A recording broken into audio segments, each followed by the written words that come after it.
Missed an episode of your favorite podcast? Choose from over a decade of content in our archives, not just the latest episode. All free at gcnlive.com. This is your call to action. Get prepared, America. Economy, survival, energy, disasters.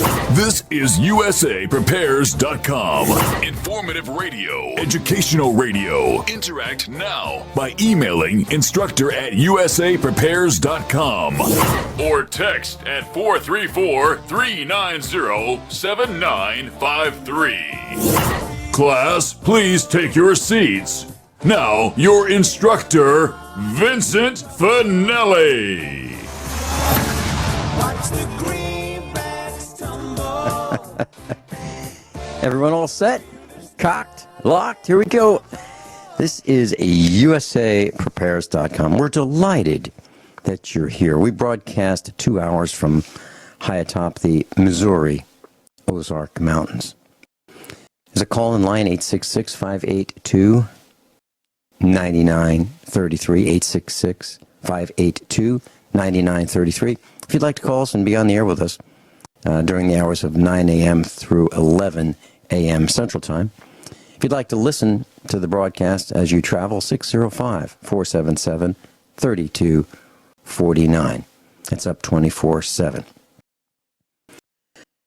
John and Mackenzie are engineering the broadcast today in Minnesota at GCN. Thank you so much for being side by side with us. And today we've got a broadcast that focuses on a news report about AR-15s. Well, actually AR-15 kits, gun kits. With us today is James Gray of guns80.com, guns80.com. And that is GUNS80.com. I know James Gray. I've met him. He's been to the Get Prepared Expo. I've seen his kits. I know people who have purchased them and assembled them. And so I've got hands-on experience with the Guns 80 products. Welcome, James Gray. Hi, Vince. How you doing? Very well, James. So why don't we start with what actually is an 80% kit that is available through Guns 80 and other businesses throughout the internet. What is an 80% kit? Why don't we start with a quick refresher? The 80% kit is a rifle kit that includes an 80% lower receiver. The lower receiver is what the ATF determines is a firearm. At 80% means that the manufacturing has not been completed yet, so it does not count as a firearm. That means there's no serial number, no registration, no FFL transfer on it. It's just a piece of material. When you get the kit, you have to do some milling and drilling to finish it up. So we give you all of the parts. The 80% is the amount of work that's done. The other 20% is your work. Mm-hmm. Now, when a person buys this, you ship it through the U.S. Postal Service. Is it legal for you to ship this kit through the U.S. Postal Service? That is correct. These kits aren't actually rifles, so they are not firearms. So we can ship them through USPS. Mm-hmm. And do they need to be specially mailed and marked, or is it just a box of parts? What we like to do is we like to put it in a standard flat rate box, so it looks like every standard flat rate box that the USPS sends out. Mm-hmm. So let me see if I've got this right. If I buy some farming supplies, let's say I buy some ear tags for my cows, it would be shipped the same way that I might get my ear tags shipped from a supply house that supplies farm equipment and materials, yes? Yes, sir. Okay, so I just want to make sure that there's nothing special about this, and it's not considered a gun. It's considered a box of parts. Okay, so is there anything else that you'd like to share about this 80% complete lower receiver? What it's made out of and what it takes to finish it into a completed AR-15? The ones that we sell currently are a nylon polymer that's been fiber reinforced. It's actually made by a company out of Tennessee. They have a press shop down there, and it's the same material that they use in rough country suspension. So we figured if it's strong enough to hold up a Jeep bouncing up and down the hill, it's strong enough to make a rifle out of. The other 20% on it, though, what you have to do is you'll have to mill out the fire control pocket where the trigger and hammer and all that stuff goes, and you'll also have to drill 3 holes in the side. The lower receivers all come with, the polymer ones all come with a jig that lines everything up so that you know where to cut these things. Now, is this something that someone who has some mechanical skills can do relatively easy, or is this a complicated task that is formidable and best be left to the experts? I wouldn't say it's complicated and left to the expert. Anybody who is fairly familiar with power tools and is mechanically minded can pretty easily put them together. Now, I noticed that when you came to the Get Prepared Expo right here in Missouri, you came from Virginia and you traveled and you brought with you a drill press. And it happened to be the same exact drill press that I purchased many, many years ago for my automotive shop. And it just, I paid, I don't know, around $125, $100, something like that, 25 years ago, used at a flea market. And is that what you would recommend, that someone have a drill press in order to do this properly? Certainly makes it a lot easier. We've seen everything from hand drills and Dremel tools to drill presses to milling machines. There's a wide range of ways to make it happen, you know. We use the drill press because, like you did, we got it for $125 off of Craigslist. Okay. Well, and I use my drill press for a lot of things. And so, class, if you decide that you want to get one of these kits, I suggest you get a drill press and get a nice one that I'd get a used one, but make sure it's not worn out, and make sure the bearings and bushings and so forth are in good shape, and the motor's in good shape. And I don't think you'll have much trouble at all. Just follow the instructions. You can find some information on YouTube about how to do this, and I think that if you pay attention and you want to do this carefully, you can accomplish the task in about an hour. Would you agree with that, James Gray? I would certainly leave an hour to 2 hours for the milling, just so you've got time to walk away from it if you get frustrated with it, stuff like that, so you can make a nice clean job. Also, there's a lot of cleanup on it. I would guess about 2 hours is a good estimate. Okay. And what you might want to do is practice drilling some holes with your, in wood or something like that, and make sure that you're, just don't jump right into it. Pay attention to the process and the instructions, and I think it'll go very, very smoothly. As a matter of fact, you've had some lady customers, haven't you, that have completed these? Yeah, we sell to everybody. I mean, we've had plenty of men and women do air projects.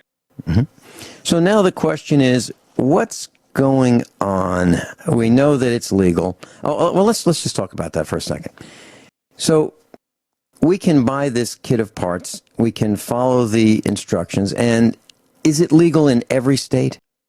It is legal in every state as long as it doesn't violate some other act with your state or local ordinances. I know, for example, like if you live in Hawaii, there are no assault rifles allowed at all, or as we like to call them, modern sporting rifles. So if you're in Hawaii, you probably can't build it, and certainly no AR pistols are specifically disallowed.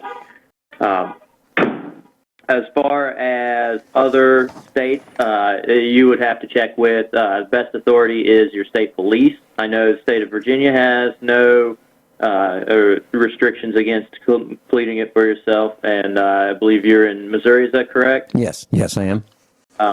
I looked it up as of the last Get Prepared Expo that we went to. and there was no requirement to register or no restrictions against creating a rifle there. That's correct. So, in my mind, I have seen people go to a gun show. I've been to many gun shows for decades, and I've seen people who have rifles for sale, pistols for sale, shotguns for sale, walking around with them, and sometimes they even have a little a dowel or a pencil stuck in the barrel with a little index card that says "for sale," and maybe what it is, and it could be a rifle or a shotgun, or it may be a handgun in a case, and on the case it says "for sale." So what I'm saying is there are people walking around with their own personal property, selling these rifles, pistols, and shotguns from one individual to another at gun shows. And there is no requirement in the state of Missouri, and I believe in the Commonwealth of Virginia as well, to report that private purchase from one individual to another to any government authority whatsoever. That's my understanding. And so if I went to a yard sale and I wanted to, peruse what was available for sale, and the guy had a refrigerator, and I thought, maybe I should get that refrigerator and put it in my garage as a spare or something, and we agree on a price. It's that person's personal property being sold without registration to the government to me as the buyer. Now, once I get it, I don't need to report that I have a refrigerator with an ozone-depleting gas inside it, like Freon. I don't need to report that. It's my personal property. So is it very much the same thing with guns and these parts kits? Yes, sir. As you were saying with that particular example, as you're, buying guns secondhand, individual to individual, the reality is it would be nearly impossible to police that in the first place. And second of all, it is, it's kind of a violation of your personal rights to have somebody come in and tell you that you need to tell them everything that you buy or sell, from another private party. Mm-hmm. So, class, what we're talking about is a rifle kit. It's a modern sporting rifle. And you can complete it. It's not finished. It's not ready to go. When you buy this kit, you've got to do some work. You have to do your own work to finish it in order to make it operable. And once you do, it will work, and it's yours. And it does not need to be registered. We'll be right back. James Gray's with us, guns80.com. I know James Gray. So, James, I understand that these 80% complete, 20% need to be complete rifle kits, the modern sporting rifles, have made the news. Tell us about that, please. Well, recently there was a report on NBCnews.com that said loophole lets criminals buy untraceable ghost guns online. Wherein the producer of the show purchased a rifle kit and sent it to a former ATF agent and had them build it for them, and they went over their whole spiel with that. So what's the problem? What's the problem? I think that's wonderful that the ATF built one of these. They should know how they go, right? Yeah. Well, I mean, I guess there's a couple of problems. They bought the kit from us and sent it to this ATF agent, and they basically said that this is just another way for criminals to get guns. Now, who's saying that? The ATF or who's saying that? I believe it was Mr. Rosen that did the report. He was the one who claimed that this is an easy way for criminals to get guns. Really? Huh.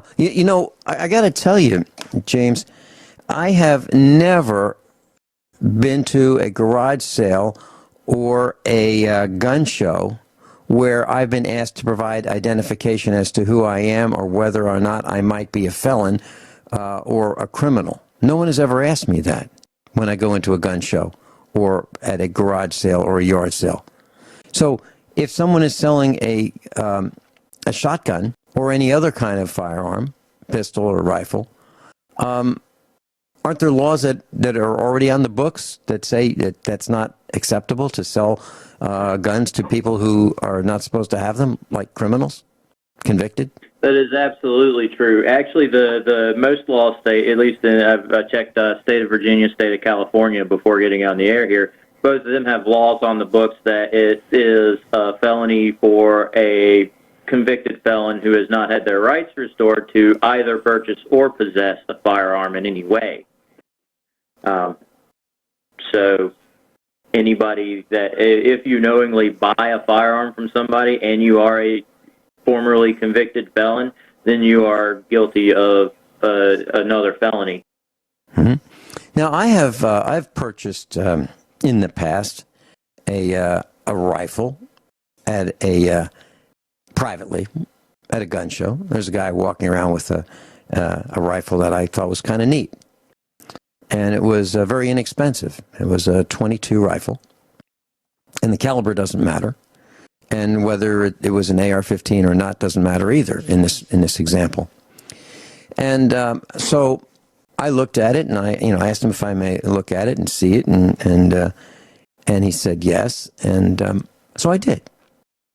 And then I said, I'd like to buy this, if that's okay with you, because he was selling it. And now I said to him, now, I am not a felon, and it is absolutely legal for me to buy this in our state where we were. Is there anything on your side of the equation that would make this illegal? For example, is this yours? Is this your .22? So I asked him the questions, and he said, no, everything's fine. This is mine. This is legal for me to sell it to you.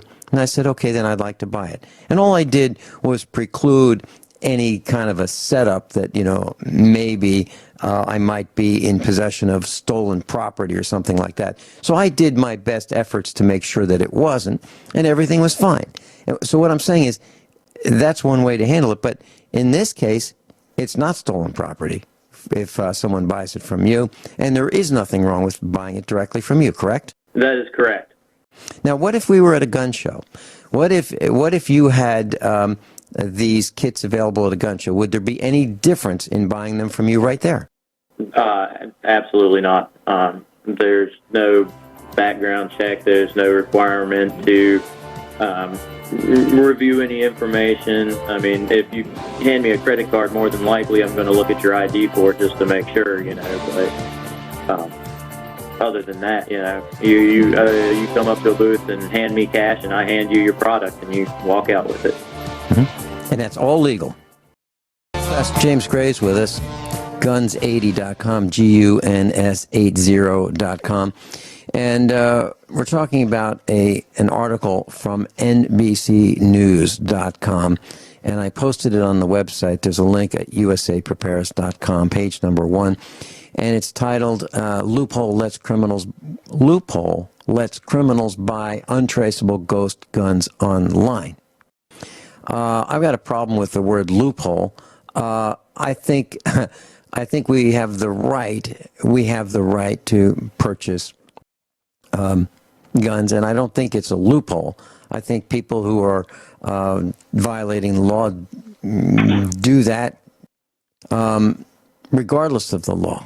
Okay, so here's the article, and it was February 9th, 2017, and it goes on to say, a legal loophole means that anyone, including criminals, can order a so-called ghost gun off the web without a background check, a gun with no serial number that can't be traced.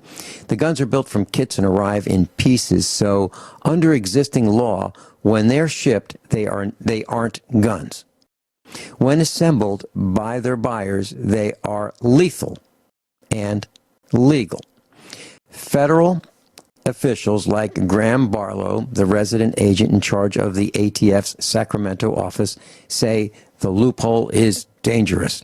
People that could not pass a background check, said Barlow, are purchasing these unfinished receiver kits and making firearms because they know that if they went to a gun store, they wouldn't be able to pass a background check.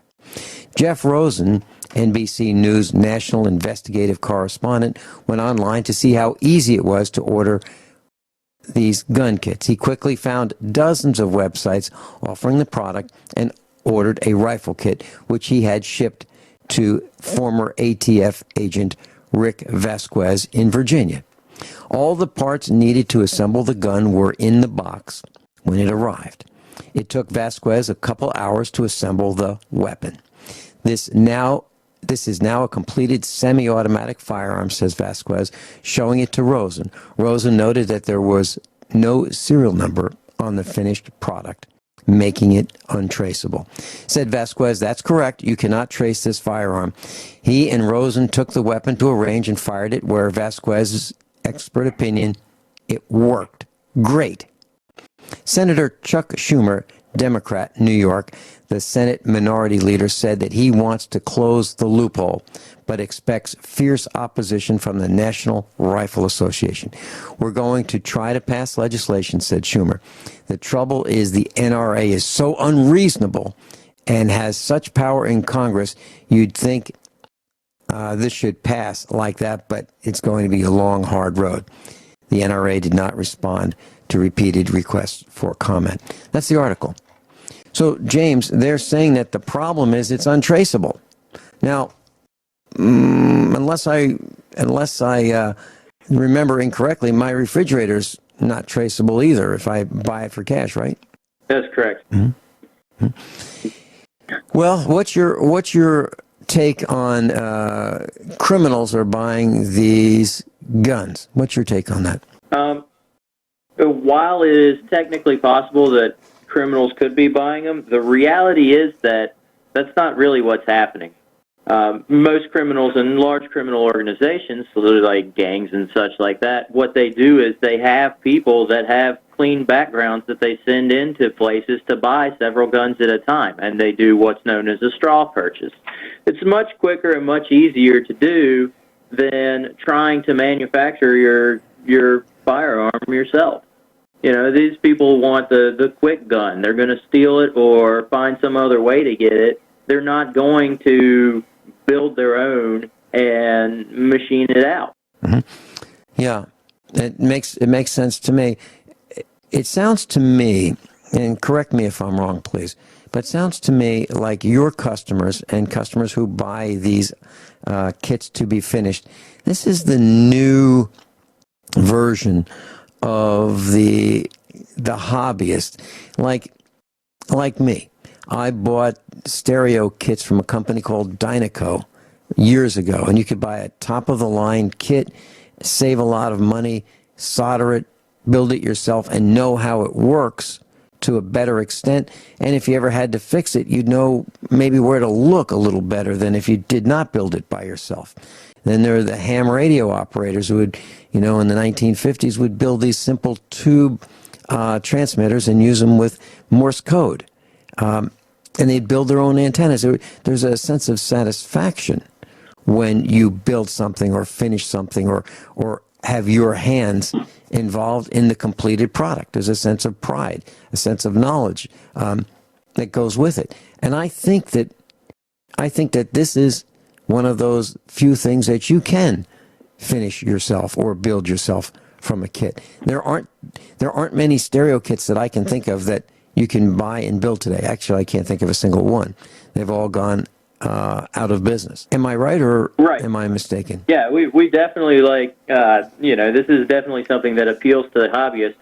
Another group that it would appeal to is car builders. You buy your old beat up Firebird shell and get you some parts and get you some bolt-ons and run it up to about 500 or 600 horsepower, and then not only do you know your car very, very well, but it's something that you take pride in when you're finished.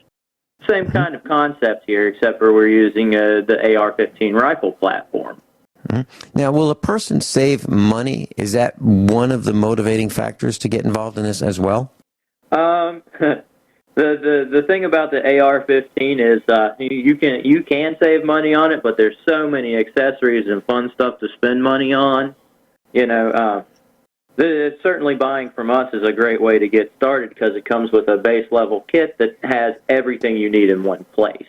So Now- you do save some money that way. Okay. When you say everything you need in one place, are you saying that the kit comes with the drill bits and the milling bit and all of that except for the drill press and maybe an XY platform to help you machine carefully? Is that what you're saying? That's what I'm saying, Vince. It comes with all of the milling bits. It comes with the jig, the lower, upper receiver, all of the parts to assemble the lower receiver once you've finished milling it out. Pretty much everything, but like you said, the drill press and maybe a vise and your time to put it together. On your website, do you ask for any kind of indication that the personal states to you that they are legally able to purchase this kit from you? Now, we make it very clear that if you are a felon or cannot own this weapon for any reason, that if you're not legally allowed to own a finished weapon, then you can't legally make your own. And that's also when you purchase from us, you agree to our terms and conditions, and that is in the terms and conditions. So are you saying that you are doing your best effort to prevent firearms, a finished product, that not that you sell a finished product, but that the person that buys it, who completes it into a finished product, you're doing your best to make sure that that is a above board and legal purchase, right? Yes, sir. Okay. All right. Is there anything else that you could possibly do to? I don't think there's any more that we could do to prevent criminals from buying it. I mean, at the end of the day, if it's not legal for you to own a firearm, you can't legally make it either. Mm-hmm. Mm-hmm. And I was thinking about, let's say I had some machinery, and let's say I had some time, and let's say I decided I wanted to make my own bolt-action rifle.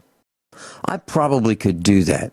It would be really difficult, but if I wanted to, I could do that. Now, is there anything wrong with me building my own bolt-action rifle? Let's say I had a lathe, and let's say I had some steel, the right kind of steel, and let's say I cut down a tree and made a stock out of wood, and I built a trigger, and I had a single-shot bolt-action rifle, or let's say I made a musket, which would be a little easier. Is there anything that you know of that would prevent me from doing that, making my own musket? As long as you can legally own a firearm and that firearm conforms to your state and local laws, there's nothing that can stop you from doing it. Right. And so the point is, there is this hint of there's something that appears to be wrong with that. If I had this finished musket that I made, and I showed the average person on the street, hey, is this cool or what? I made this. This is a musket, and shoots these mini balls, 50 caliber mini balls, just like they used in the 1700s, 1800s. Isn't this neat? There's this element of, I think there's something wrong with that, but there is not anything wrong with that. But it's because the government wants us to believe that you have to have a registered, traceable mechanism for ownership of a gun. But you can make your own. Perfectly legal in many places, including right here where I live. And I believe right where you are in the Commonwealth of Virginia. Of course, that is absolutely true. Yeah. So what is it about this belief that people have that not having a serial number leads to crime? I know many people who have these 80% finished AR-15s who are upstanding people. They take them to the range, they plink, they see how well they can do competing with each other and building their skills. They're not criminals. I'm talking about people who are the pillars of villages. You would look at these people and say, what an upstanding guy or gal. Seriously, I'm not kidding. And they own products that they bought from guns80.com. James Gray's with us, guns80.com. If you'd like to purchase your AR-15 kit, your modern sporting rifle from guns80.com, it's GUNS80.com. GUNS, the number 80.com. And you'll learn a lot about your rifle, and I think you'll be a more proficient owner in terms of accessorizing it if that's what you choose to do. I happen to particularly like just the plain Jane, very simple AR-15, and without the accessories, but you can accessorize them to your heart's content. I was looking at a post on the internet, and it's called bearingarms.com, and the title's NBC Spreading Fear and Lies about these AR-15 gun kits. And the author of this particular article says, you just can't buy all these parts in a kit and then put them together, slap them together just and have it work. There is some machining that you have to do. And I've seen numbers as high as 6 hours, to assemble one. And if you haven't had much experience, it may take that long. But there are people who are on a crusade to prevent you from owning any kind of firearm. Any kind of firearm. Now, if I go into a gun show and I want to buy a barrel from one salesperson or one vendor, I can, without registering it. If I want to buy a buttstock, I can do that without any registration. If I want to buy ammunition, I can buy any kind of ammunition I want without any kind of registration. And so can anybody else that goes into a gun show. There's nothing special about me. And but if you want to get one of these 80% finished lower receivers, you're going to have to do some work. And depending on your skill, and depending on your knowledge and aptitude for machinery, it will take you longer or shorter. It can take a minimum of an hour or much longer. Some people spend several days working on it because they want to do it very, very carefully. And I've talked to people who have built them successfully. Everyone that I know who tried built his or hers successfully. And it works. James, are there any comments that you'd like to share with us toward the end of this broadcast about what we've been talking about? There's a couple. We've been talking, and since USA Prepares has the best fans of any radio program, we'd like to extend two quick offers just for your fans. First of all, $25 off a lower with the coupon code LOOPHOLE with a capital L, or $50 off a full rifle kit with the coupon code USA Prepares, capital USA, lowercase prepares.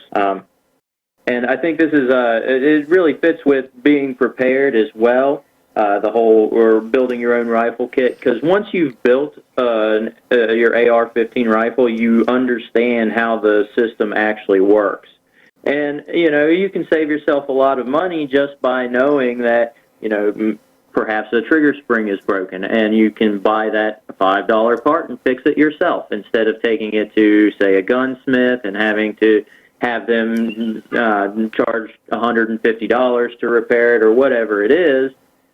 You can always be prepared to fix your own equipment. James Gray, you weren't there the day that I showed up at your warehouse.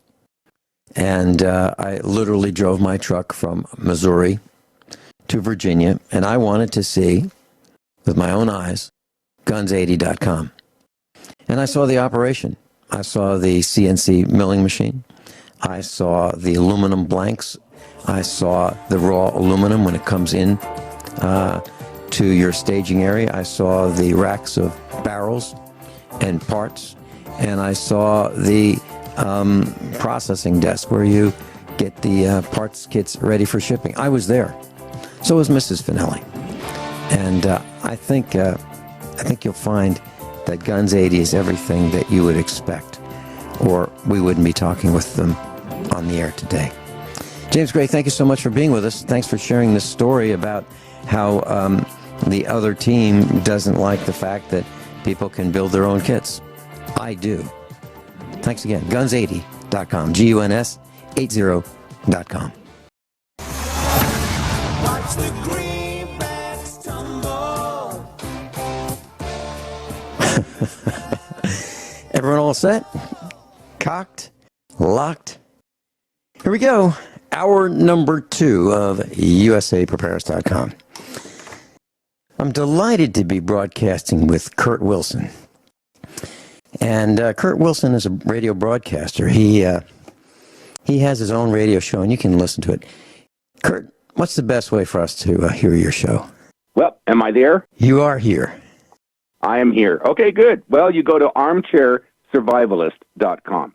That's armchairsurvivalist.com. Tells you how to listen to me. I'm on shortwave. I'm on satellite. I'm on internet, podcast, all the typical garbage stuff that I don't know a damn thing about. My engineer sets it all up for me anyway. But yeah, Sundays. I'm on Sundays because I work for a living, so I can't be on every day. But I am. You'll get nothing against you, Vince, but you will get more news from me in 1 hour than you get from any broadcaster in the world in a whole week. Wow. Whether you enjoy it or not is a different thing. But yeah, I'm on. It's every Sunday. 2 to 4 Pacific time. But you go to armchairsurvivalist.com and you can figure it out. Very thanks good. for the plug. Very good. And today we're going to talk about 2 things. A letter to Garcia. Fascinating story. But before we get into that, Kurt, I wanted to share an experience with you. I've mentioned on the air that we have a 2004 model Chevrolet Silverado pickup truck. It's a work truck. Nothing fancy about it. Crank-up windows, rubber floor mats, just a full-size bed, 8-foot bed, V6, 4.3 liter. Nothing special. I bought it used, and I noticed something about that particular style of Chevrolet pickup truck. Just about everyone I've seen has the same visible problems. Rocker panels are rusted, and the rear wheel wells are rusted. We have a lift here. We're fortunate enough to have the foresight to save money and buy a rotary brand lift, and it's in our garage, right in our house. And so we work on our own vehicles. And I put the vehicle up on the lift, and I was looking at it, and my son was looking at it. He's a 25-year-old guy, and he said, "Dad, look at these brake lines. They're just about rusted through." Now, there's a tremendous amount of pressure within the hydraulic system of brake lines. So if you have to come to a screeching halt and you slam on the brakes, you're going to apply maximum amount of hydraulic pressure on those lines. And if they are rusted, they're more likely to burst than if they are not rusted. And one of them was really, really rusted. Now, the reason it was rusted is they used salt on the roads, and that in combination with poor corrosion protection of this particular line caused it to rust very quickly. And I looked on the internet, and we're not the only ones who have the same problem with this particular model Chevrolet. And they almost had a massive recall, but General Motors was fortunate enough to avoid all that expense and dump it back on us. So the problem is simple. You can take the brake line off, reuse the brake line fittings. You can buy a roll of 25 feet of quarter-inch brake line, and you can buy or rent or borrow a tubing bender, and you can very carefully fabricate your own brake line, and it'll work fine. Now, this job is a pain in the neck, and it typically costs $1,000 to have this brake line repaired or replaced. And that's because the recommended procedure to do this is you take the box, the bed box, that 8-foot bed box off the back of your truck. So you can access it and maybe take off the gas tank as well. It's a huge problem. So I decided we would certainly tackle this problem, but not take the bed box off and not take the gas tank out. So we fabricated a line, and I put it in wire loom, which is like a covering that you might put a bundle of wires into to protect the the brake line, and we anchored it with sufficiently to keep it in a good place. It didn't run the same exact place that the original line ran, but darn close. And what I found out was, I've done many brake jobs, and I've loosened many brake cylinders and replaced master cylinders. I've done that for years. Never had any problems. I know how to bleed brakes. Well, we bled the brakes, and no matter what we did, we could not get a firm brake pedal. It was really spongy and unsafe. So we looked on the internet, and we found out that there's a tool that you can get, and the problem is when you open up the ABS system, the automatic braking system, and air gets in there, it gets trapped in there, and it's almost impossible to get the air out. And air compresses and brake fluid doesn't, so the idea that brake fluid is used is because it does not compress, which gives you a nice firm pedal and safe braking. Well, air gets in there because the brake fluid leaks out when you take out this brake line, which is under the driver's seat. And because it all dripped out, we were unable to get the air out of the ABS system. So there's this tool that's, I'm sure it's in the thousands of dollars, that will cycle the computer, the ABS related computer, and it will act like you are in a panic braking mode, and it hammers the brake system to force the air out. And that makes everything good. All you do is you just run this cycling, and it fixes the problem. It pushes the air out of the ABS system, because you can't do it by pumping up the brakes in the old-fashioned way. Well, I used our code checker, or OBD2 code checker, and it didn't have the capability of doing that. Ours was only $38. So I went to AutoZone, and they had one that had the ABS feature, and I got that. I rented that. It was about $300. Actually, it's a deposit. You put a deposit on it, you take the tool home, and then you bring it back in good condition, you get your full deposit back. And they thought it would do it. No, it didn't do it. Didn't have that feature. So I'm thinking, how do we get the air out of this thing? And most people say, well, you take it to the dealer, which is a huge problem. How do you take a truck with no brakes to a dealer? Now, if you have a trailer and another truck that you can put the one you want fixed on the trailer, or some other method, or have it towed, you could probably get that done. But now you're looking at, hundreds and hundreds of dollars just to bleed the brakes. Well, our son had a great idea. He said, hey, let's take this truck out on a gravel road and put it into a panic stop where, if we can, and the ABS brake system will hammer it, as it would be expected to, and it'll force the air out of it. And I said, that's a great idea. Except instead of let's go using a gravel road, which will tear up the tires, let's wait till tomorrow morning. And what we'll do is there'll be dew on a field, one of our fields, about a quarter of a mile long, and we will go in an area where the field is protected from sun rays at that hour in the morning, and we will go 30 or 40 miles an hour and slam on the brakes a couple of times, and we'll just go into like a panic stop and hammer the brakes. And guess what? It worked. So here is that USA Prepares tip for today. If you ever have that problem, that is the answer. Bleed the brakes in the traditional way. Get as much air as you can out of the system. Then, if you can find a safe place to do this, like a field that's wet and slippery, you can put it into a panic stop, slam on the brakes, do it where you're not going to crash into anything, and it runs the ABS system as it normally would be expected to. It forces the air out of the system, and then you can re-bleed the brakes one more time, and everything's good to go. So, Kurt, that was my tip for today. Cool.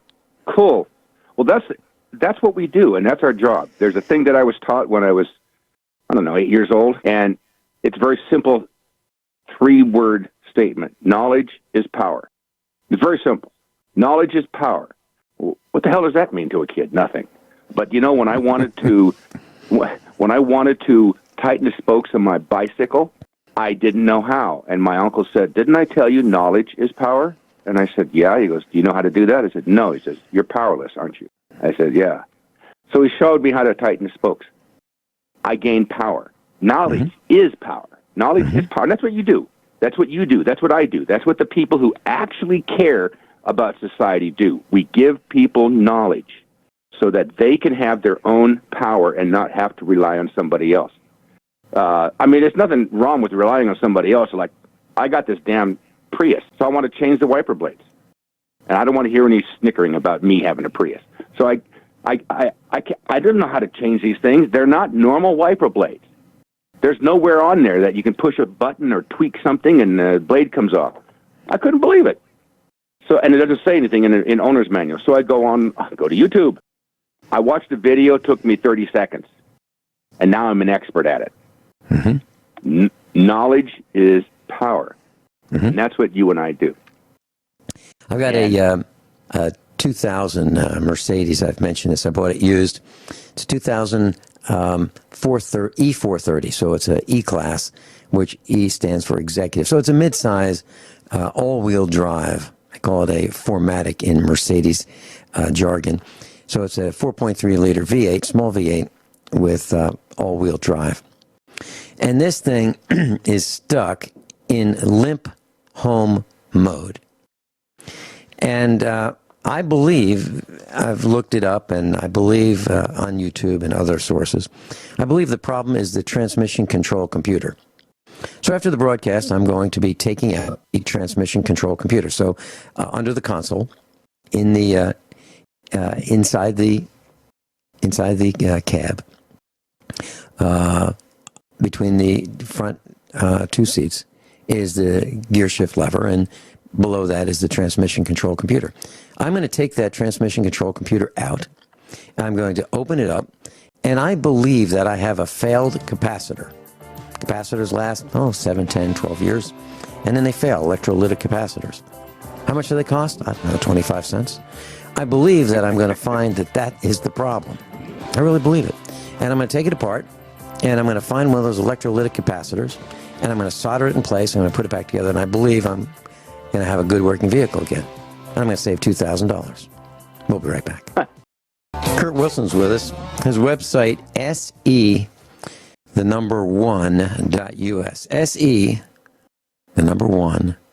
SE1.us.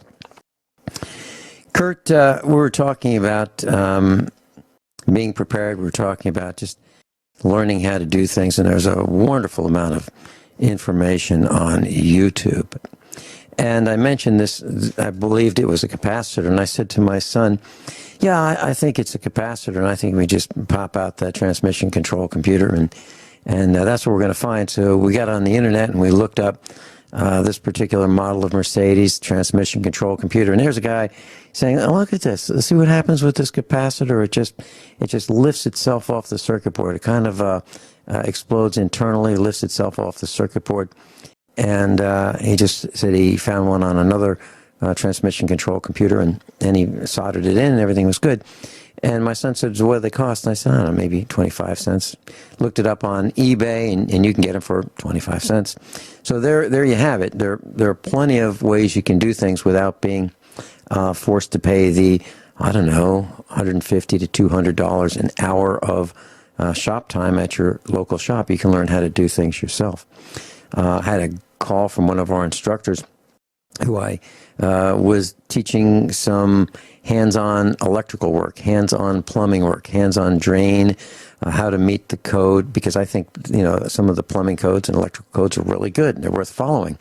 So I taught him how to do that, and I didn't have the time to go back and help him, but I helped him 3 Fridays in a row, and he called me last night, and all the rest of the jobs that he was doing in his farmhouse, he finished himself. He was so pleased, and I was so pleased. And it's a wonderful experience when you teach someone and they can then carry on without you for themselves, isn't it? Oh, yeah. It's astounding. I was a master gunsmith for 25 years, and my son, starting at the age of 8, now he was homeschooled, starting at the age of 8, he apprenticed under me.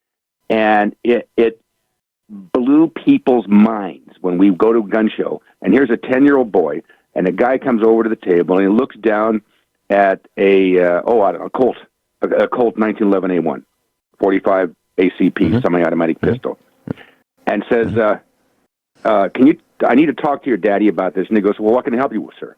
He goes, well, I just want to know about this gun. Oh, that exact 1911A1 was made in 1941, and it's a semi-automatic, gas-operated, spring recoil, blowback And he's just rambling on and on and on, giving him all of the data on the gun. The guy just stands there with his mouth open, just slack-jawed, standing there. And within 5 seconds, my son has the gun torn apart. So, again, we go back to knowledge and power. Yeah, I know. And that's the thing. And nowadays, there's something that's now I'm going to, this is a kind of a lead-in, but this is going to probably astound you. There is an attitude that's so rare in the world, much less the United States, that there are actually scientific teams studying it to see if it's a valid attitude and how it can change life for everyone. And I'm reading these articles, I'm thinking, this is nuts, because they're studying something called personal initiative. Personal initiative, right? That's the ability and the willingness to take on a job without anyone telling you have to, and barreling through any obstacles to you finishing that job. And that's the problem. People nowadays give up. They quit. They say, that's too hard. That's too hard. Now I got to go take this over to the Mercedes dealer. They say it's going to cost about $1,100, and they'll have it done in 3 days. So that's fine. I can finance that. Whereas you spend a couple hours taking something apart. Go to Radio Shack, if they have any resistors, pick one up for 62 cents. Take it back, put it on. You know, so it's like or if they don't have the correct value resistor, no Ohm's law, and how I could take 3 or 4 or 6 or 2 resistors and put them in series or parallel or combinations, so I get the right resistance value. Yeah, absolutely. And it's, how did that happen? I mean, I wasn't born this way. I just wanted to know. So I wanted to learn these things. I want to know everything about everything. And you know what? It gets me in trouble because people think it's wrong to want to do that. It's not. It's not. I'm just curious. We'll be right back. Class, I'm flattered and honored. Thank you so much. I just checked where we are. We're number 24 on TalkStreamLive.com right now, and we're number 3 on Genesis. Thank you so much for being in class today. Kurt Wilson, we're talking about personal initiative, starting that job. And you're absolutely right. There's so many people today who are looking for reasons why they don't start that job. And then once the job is started, staying with it, that stick-to-itiveness, which is a word that was used in elementary school by my teachers, staying with the job to finish it. Yeah, that's hard to do. So I hear what you're saying, and I totally agree. We need to take that personal initiative and get things done. It's easy to get in a recliner and watch TV or watch TV in bed. That's easy. Actually, doing something is a lot harder. And I've noticed in preparedness, teaching people about preparedness for going on 6 years, even in person, there are people who are keyboard survivalists, and then there are people who are actually doing something. And there are fewer people doing something. It's kind of funny, but that's where I got my name. I've been on the air for over, 20 years, something like that. I don't keep track of it. My job is to impart knowledge to people. Not that I know a hell of a lot, but I'm one of the few people that actually paid attention through life.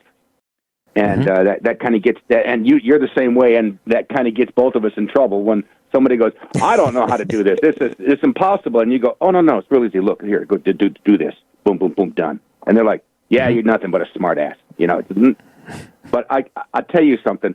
Survivalism is not necessarily being able to crawl through the mud with a pack on your back and living in your bunker with stored food and all of this garbage. It is being able to exist in a more optimum manner than the guy next door. You know, you see people all the time who are nothing more than victims. That's it. That's not my fault I couldn't hold the job. The boss is an idiot. It's not my fault that I drive a crappy car. I just don't have time to fix it. Or it's, excuses. There's a whole book of excuses out there. Mm-hmm. Yeah, I've had people say to me, I've had people say to me, you know, I tried calling you. And sometimes my response is, yeah, did you pick up the phone? Yeah. Tried or did. There's a difference. And, I get this in my office. Because Survival Enterprises, that's where se1.us is. In my office, too, I say, well, I need you to call, and I need you to call blankety blank for me. So 2 hours later, I say, well, did you call them? What they say? Oh, I tried. What do you mean you tried? Well, there was no answer. There was no answer. I didn't say call and not get an answer. I said call and talk to. People just don't grasp it. And they could be the smartest person in the world, but they still don't grasp the personal initiative. And that's what my show is going to be on Sunday. You mentioned, and I told you about this yesterday. Yeah. Message to Garcia. The message, and this is a true story halfway. The message to Garcia. A guy named Elbert Hubbard owned this magazine, The Philistine. In 1899, he had a page that he had to fill, and he didn't have anything. So on Washington's birthday, that night, after dinner, they were at tea, and they were talking about the Spanish-American War. And his son said, you know, the real hero of the Spanish-American War is that guy that got the message to Garcia. Not the fighters, not anything else, but the man that actually got the message to Garcia. And Elbert goes, you know, you're right. And he quickly wrote out this thing. It was a one-page article. Now, here, what this message to Garcia was, 1898, the United States is going to go to war with Spain. President McKinley wanted to communicate with the Cuban rebels because this is where Spain had taken over Cuba, and the U.S. didn't want a foreign entity having power that close to them.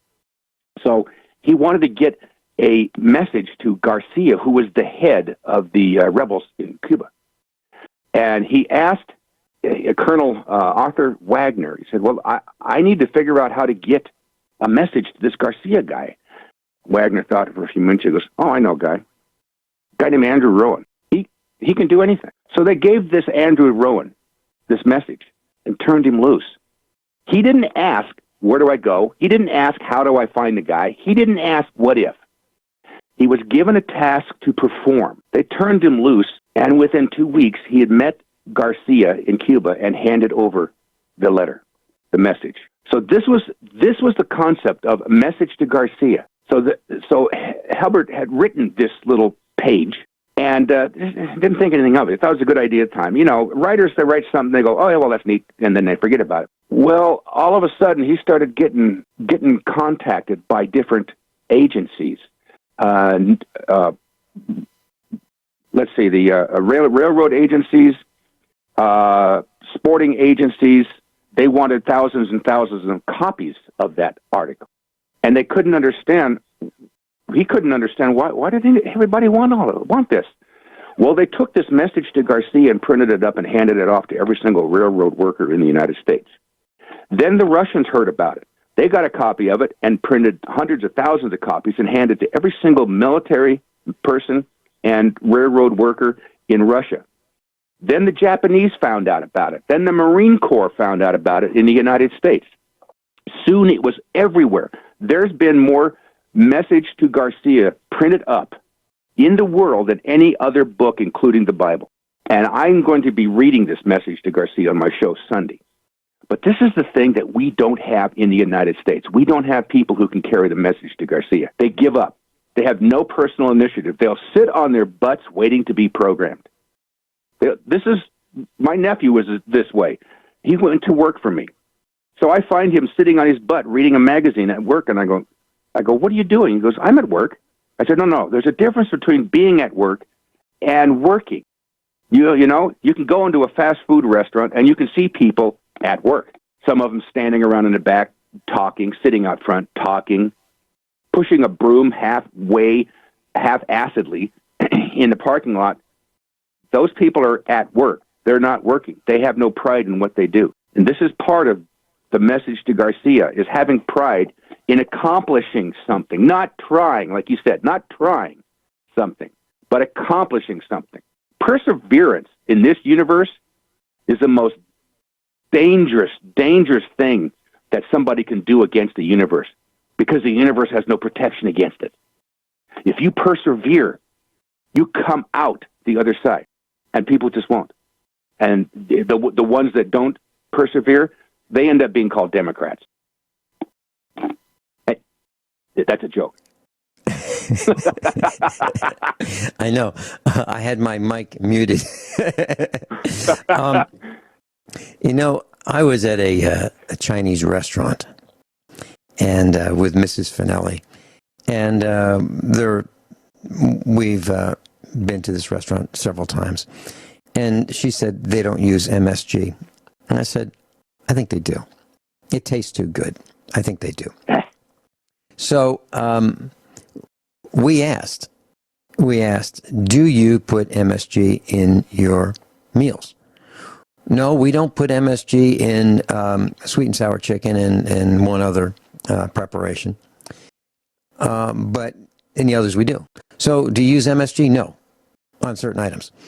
And so I specifically requested no MSG. So what I'm saying is this personal initiative thing can go all the way down to a little tiny example like absolutely positively making sure to the best of your ability that you know what's happening or that your specifications are met. And I got to tell you that if you have Szechuan chicken or Hunan chicken or chicken and broccoli without MSG, it doesn't taste anywhere near as tasty as it does with MSG. It's funny that you mentioned that MSG thing. I had my first contract as a gunsmith. I was a corporate contractual gunsmith. I worked on not just one or two guns. I would work on thousands of guns a month. I was that good. And we're down in Los Angeles. My brother's in Modesto, California, and his boss calls me up and says, "There's something wrong with your brother. He's losing his mind. The doctors don't know what's going on. He's literally going crazy, and we're going to end up having to fire him if we can't figure it out." So I called and talked to the doctors. I'm Joe Blow, but I have perseverance. I called and talked to the doctors. They had no clue what's going on with him. They were thinking maybe they need to put him on psychotropic drugs and all of this crap. I flew up to Modesto, and I told him, I walked into my brother's business. I said, "I'm going to be here for a week, so I'm your shadow." I followed him, and everything he did, I was following and watching. And he was people would call up and say, "I need 1,000 feet of number 12 wire." And he would write down 12 feet of number 1. This is what he was doing. So nothing's abnormal. He's drinking a little bit of coffee, and I watched what he was eating in the morning and drinking. And they all went to lunch over at a Chinese restaurant. And when we go to the Chinese restaurant, I walked to the manager. I said, "Do you use monosodium glutamate, MSG?" And he goes, "Oh, yeah, everything's coated in it. That's why we have so many customers." So I took my brother. I wouldn't let him eat lunch. I took my brother to the hospital. I said, "I want you to check on MSG toxicity in his blood right now." And my brother was pegged. He is allergic to MSG. It was causing an actual short circuit in his brain. So stop the MSG, and his whole life turned around. So it's funny that you would mention the MSG thing, but that's the thing. And there's another thing that I was taught. Those that can must. If you have the ability to help, you have to. Very interesting. I was taught those that can do, those that can't teach. Yeah. This is not talk radio class. This is do radio. This is do radio. We'll be right back. Kurt Wilson's with us. Kurt, I was talking to one of our instructors, and he had this this light above a pool, and the pool was enclosed inside a building. And he wanted to change the light, but he couldn't put his ladder over the pool because the ladder would be at the bottom of the pool. Now, I assume if you have a tall enough ladder, you could put the ladder, if you have a 30-foot ladder or 25-foot ladder, you could do that. So he was trying to figure out how he could, change this light fixture above the pool. It was a recessed lighting fixture. And I said, well, what you do is you take a couple ladders, extension ladders, and you put them diagonally across this area of the pool, and then you can put a piece of plywood on top of that or OSB and then put your ladder on top of that. Then you'll probably be able to reach it. And so he didn't have them. So what he did was he made a ladder out of 2x6s, and he did it. So there you have personal initiative. He wanted to do it, didn't have exactly what he needed, had a pickup truck, and went to the lumber yard and got his 2x6s and made his own ladder. So that's the kind of stuff we're talking about. Yes, you can do it. You can do it. You just need to have the motivation, desire to get started. Well, the other thing you have to realize is that you don't have a crutch. In the Depression, people didn't have crutches, so they had to survive. They had to succeed at whatever they were doing, and it was hard. But you were talking about that light, by the way.